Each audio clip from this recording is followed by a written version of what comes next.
Weather Service in Tulsa has issued a severe thunderstorm warning for west central Osage County in northeastern Oklahoma, northwestern Pawnee County in northeastern Oklahoma, until 4:30 p.m. Central Daylight Time.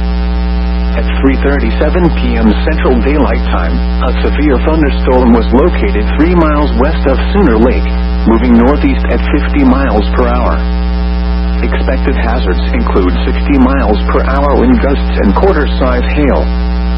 This is a radar-indicated threat. The following impacts are expected. Hail damage to vehicles is expected. Expect wind damage to roofs, siding, and trees. Locations in or near the path include Fairfax, Ralston, Burbank. For your protection, move to an interior room on the lowest floor of a building. A tornado watch remains in effect until 9 p.m. Central Daylight Time for northeastern Oklahoma.